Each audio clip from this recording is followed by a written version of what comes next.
የተወርካ አይተ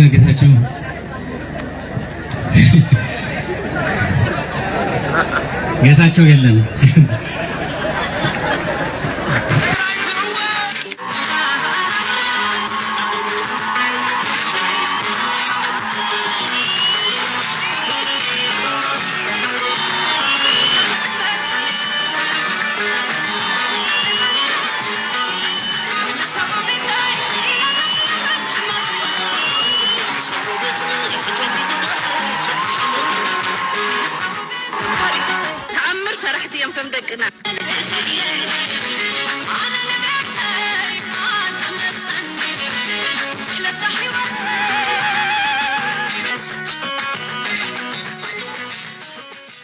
ሻዕቢያ ኣብ ልዕሊ ትግራይ መጥቃዕት ከፊቱም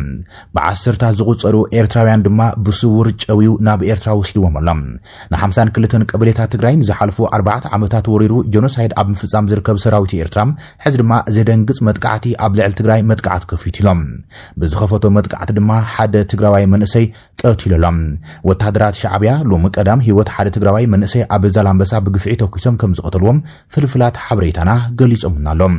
ብኻልእ ገጽ ድማ ብሽም ጽምዶ ኣብ ዓድግራት ዝርከቦም ተመዛበልቲ ዛላምበሳ ዓድኹም ተመለሱ ይባሃሉ ከም ዘለው ድማ እቶም ፍልፍላት ሓበሬታ ይገልጾም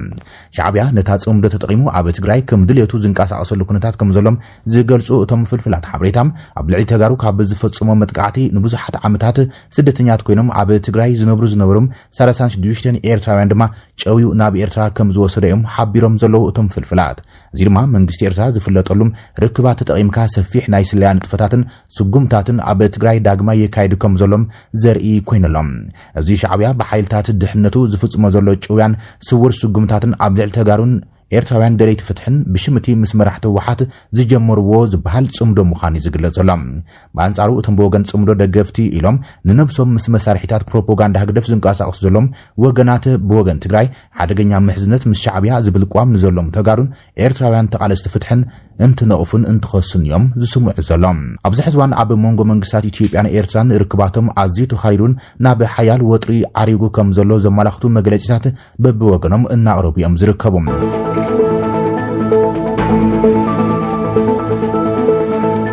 አቦ ወንበር ህወሓት ዶክተር ደብረጽዮን ኣብ ደደቢት ዘጋጥሞ ኣዘራራቡ ጉዳይ ቀዳም 21 ሰነ 2017 ዓመት ምረት ኣብ ዞባ ሰሜናዊ ምዕራብ ትግራይ ግንባር ጸሊሞይ ኣብ እዋን ጀኖሳይድ ኩናት ተሰብኡ ተጋደልቲ ትግራይ አስክሬኖም ብኽብሪ ናብ ዝዓርፈሉ ስፍራ ተፋኒሞሎም ኣብቲ ዝወዓለ ስነ ስርዓት ድማ አቦ ወንበር ህወሓት ዶክተር ደብረጽዮን ገብረ ሚካኤል ከምኡን ምክትሉ አቶ አማኒል አሰፋን ሓላፊት ቤት ጽሕፈት ህወሓት ወይዘሮ ፈትለወርቅ ገብረ እግዚአብሔርን ሓላፊ ቢሮ ሰላምን ጸጥታን ጀነራል ፍስሐ ኪዳኑን ካልኦት አዘዝቲ ኩሎም ግንባራትን ዝተረኸቡሎም ስነ ስርዓት ቀብሪ ጀጋኑ ሰማዕታት ትግራይ ተኻይደሎም ኣብቲ ስነ ስርዓት መደረ ዘስምዑ አቦ ወንበር ህወሓት ዶክተር ደብረጽዮን ፈለማ ብኽብሪ ሽም እናጸውዑን ትጅምሩም ኣዘራራብን ንብዙሓት ፍሽኽ ዘበለን ሰብ ጸዊዖም ጀሚሮም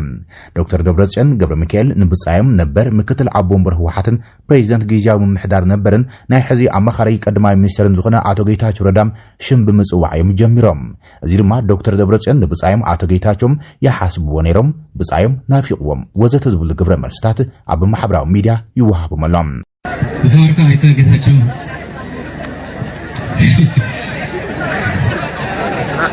ጌታቸው የለን ተወርካ አይተ አማኑኤል አሰፋ እዚ ከምዚ ኢሎም ከሎ ድማ ዶክተር ደብረጽዮን ኣብ ዝሕለፎ መልእኽቲ እዚ ዕለት ኣብ ጸሊሞይን ከባቢኡን ህላወት ትግራይን ህዝብን ውሑስ ምግባር ላዕላውነትን ኩለ ምድያዊ ረብሓታት ህዝቢ ትግራይን ምርግጋጽ ክቡር ህይወቶም ዝኸፈሉ ስዋዕት አስክሬኖም ኣብ መዕረፊ ሓርበኛታት ተጋደልቲ ብኽብሪ እንትዕርፍ ሕድሮም ከም ዘይንዕብር ቃል እናኣተወሉ መዓልቲ እዩ ክብሎም ገሊጾም ኣብ ጸሊሞይ ዝተገብረ ውግእ ኣብ ልዕሊ ህዝብና ጀኖሳይድ ከይቕጽል ወረርቲ ንምክልኻል ህዝብና ንምድሓን ክቡር መስዋዕትነት ተኸፊሉ ኢሎም ድሕሪ መኸተ ጸሊሞይ ዝቐጸሉ ከበድቲ ውግኣት ህዝቢ ትግራይ ብኩናት ከም ዘይጠፍእ ጥራሕ እንተይኮነስ ከም ዘይንብርከኽ ንኹሉ ግልጽ ምስኮነም ስምምዕነት ዶ ምባል ተጻብኦ ፕሪቶሪያ እኳ እንተተፈረመም ክሳብ ሎሚ ህዝብና ካብ ወረርቲ ሓይልታት ኣይወፀን ተመዛባላይ ዝተሰደደን ህዝብና ናብ መረቦትን ግዛኣቱን ኣይተመለሰን ካልኦት ኣገደስቲ ጉዳያትና እውን እቲ ስምምዕነት ኣይተፈጸመን ዘሎ ኢሎም ካብዚ ሓሊፉ መንግስቲ ኢትዮጵያ ብኽባን ዕጽዋን ህዝቢ ትግራይ ናብ ተወሳኺ ማሕበራዊ ኢኮኖሚያውን ፖለቲካውን ጸበባ ዘእቱ ስጉምታት ብምውሳድ ንትሕዝቶን መንፈስን ስምምዕነት ዝጻብኡ ምንቅስቓሳት እናካየደ ከም ዝርከብ ብምግላጽ ህወሓት ከም ፈራሚ ስምምዕነት ፕሪቶሪያ ንኹሎም ዝምልከቱ ማዕከላት ብዘይ ምቁራጽ በስምምዕነት ፕሪቶሪያ ዘይተፈጸሙ ጉዳያት ክፍጸሙን ንስምምዕነት ፕሪቶሪያ ዝጻብኡ ተግባራት ደው ክብሉን ክእረሙን እናፍለጠ እናፈለጠ ዝመጽ ኮይኑ ሕዝቡን ብዘተን ሰላማውን መንገድን መፍትሒ ክረክብ ቀጻሊ ጻዕሪ የካይድ ከም ዘሎ ዶክተር ደብረጽዮን ገሊጾምሎም ሕዚ ግዜ ይብልናን ዝብሉ ዶክተር ደብረጽዮን ዝተመዛበለን ዝተሰደደን ህዝብና ናብ መረቦቱ መምላስን ናብ ንብሩ ህይወቱ ከኣቱ ምግባርን ግዚኡ ዝሓለፈ ውራይ ብምዃንም ኣብዚ የለ ግዜ ክግበር ዝከኣል ኩሉን ምግባር ልዕሊ ኩሉ ሓድነት ትግራይ ብምስትጣም ኩልና ዝለዓለ ጻዕሪ ኣብ ንገብረሉ እዋን ከም ዘለና ተረዲናም ኩልና እጃም ሓላፍነትና ክንጻወት ይግባእ ኢሎም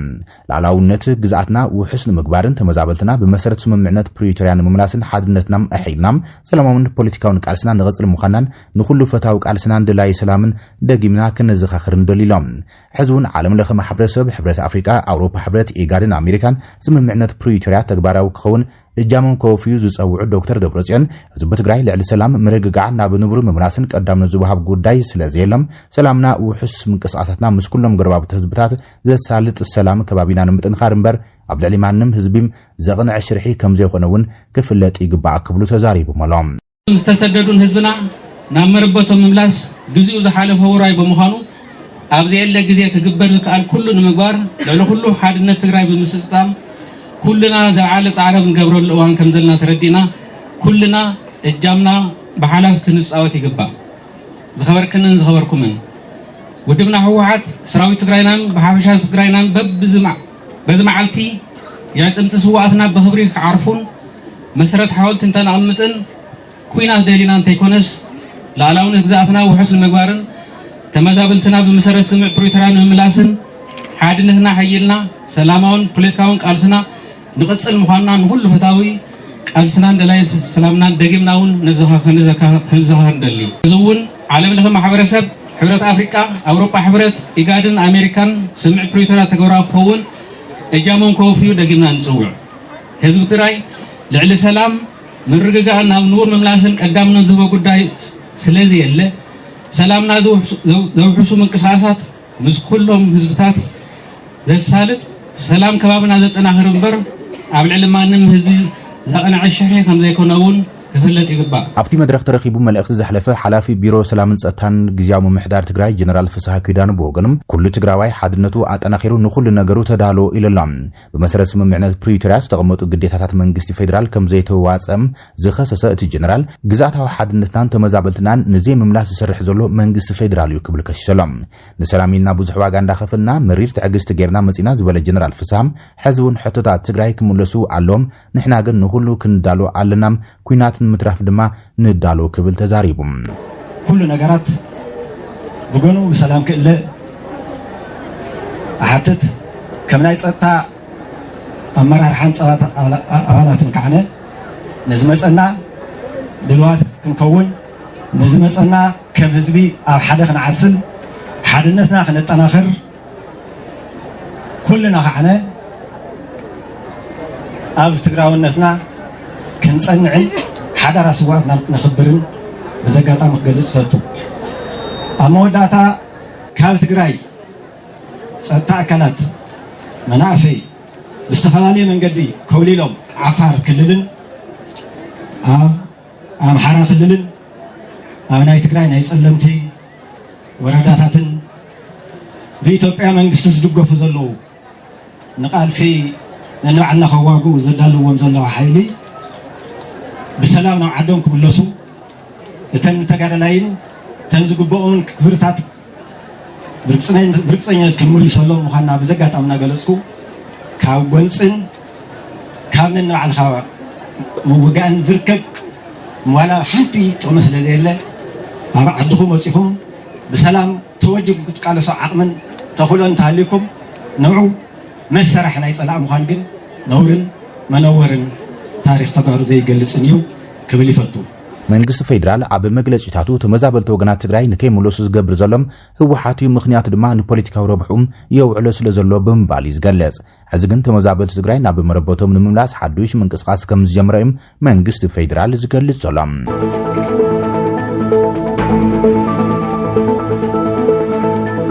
እዚ ከም ዝልን ከሎ ድማ አቶ ጌታቸው ረዳ እውን መልእክቲ ዝኽሪ ዓወት ሰነ 21 ንሕሊፈሎም 21 ሰነ መንእሰይ ትግራይ መስተንክር ናይ ምስራሕ ብቕዓቱ ንዓለም ዘመስክረላም ኣብ ስልጣን ዝነበረን ዘሎን ላዕለዋይ መሪሕነት ህወሓት ዓወታት ናብ ኪሳራ ናይ ምቕያር ገዚፍ ክእለት ብግብሪም ንህዝቢ ትግራይ ምርኣይ ዝጀምረላ ዕለት ይሃይሎም ክብርን ሞገስን ጀጋኑና ዝበላ አቶ ጌታቸው ፍሹል መሪሕነት ውድብ ሎም እውን ብሽም ሰማዕታትና መሓልን ናጣሓልን ውዒለሎም ግን ድማ ሰማዕታትና ዝተሰውሉ ዕላማም ኣይንታዩን ሕዝውን ኢሎም አቶ ዮሴፍ ገብረ ህይወት ብሽም ሰማዕታት ዝሽቅጡ መራሕቲ አመልክቱ ቅድሚ 10 ዓመታት ካብ ዝሓፎም መልእክቲ ድማ ብምጥቃስ ንሞት ብዙሓት ምን ምኽንያት ኣብ ዘይህልወሎም ሞት ብዙሓት ግን ንተወሳኺ ብዙሕ ሞት ከም ምኽንያት ይቀርብ እዩ ብምባል መልእክቲ ሓሊፎም ንጀጋኑና ወዶም ጓሎም ዘለና ክብር ድማ ዘንተ ዓለም ኣይሃስሱን ይክብል አቶ ጌታቸው ጽሒፈሎም